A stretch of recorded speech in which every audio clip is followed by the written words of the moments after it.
So as we've been going through Romans chapter 6 and talking about union with Christ, a couple of verses that we've looked at include these words. Thanks be to God that you who were once slaves of sin have become obedient from the heart to the standard of teaching to which you were committed, and having been set free from sin have become slaves of righteousness.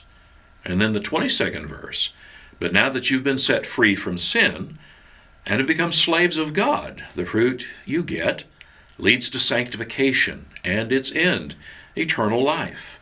There's some unusual language for us. Obedient from the heart, delivered over to the standard of teaching.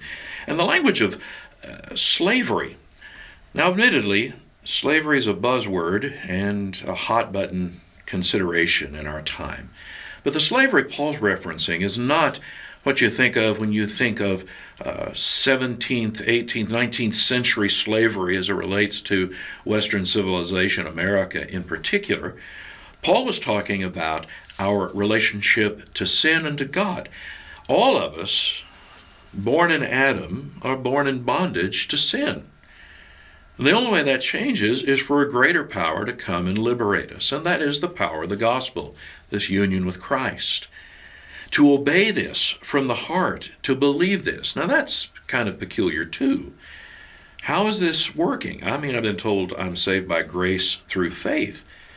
What does works or obedience have to do with it? Well, Jesus answers this in John 6. Having fed the 5,000, they follow him to the other side of the lake, and he begins to talk to them about doing the work of God. And so they ask him, well, what must we do to do the works of God? And that was a good question. And his answer was, this is the work of God. Believe in the one he sent. So when you talk about being saved, becoming a Christian, it is an act of obedience. The obedience is obedience to this call. Believe in the one he sent. This is what Paul's talking about when he references union with Christ. When we have trusted Christ, been justified, we're brought into union with him. In that union, we go from slavery to sin to slavery to God. But that slavery is not a life-defeating or destroying bondage. It is actually the liberation to be what the Lord intends for us to be. You could think of it as being what Adam was supposed to be, but it's actually more than that. Because what he's begun in us is infallible and will accomplish its purpose. It continues the work.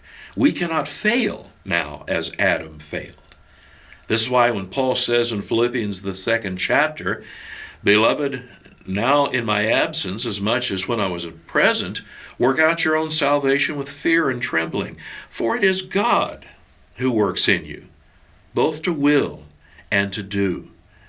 Christian, the Lord is at work in you. He has freed you from the bondage of sin. You don't have to sin. We fail, we struggle, we'll sin, but we don't have to. We've actually been liberated. And this liberty is to obey the Lord, what he's commanded us to do, and to do it joyfully, and find in that what it actually truly means to be human and to live to the glory of God.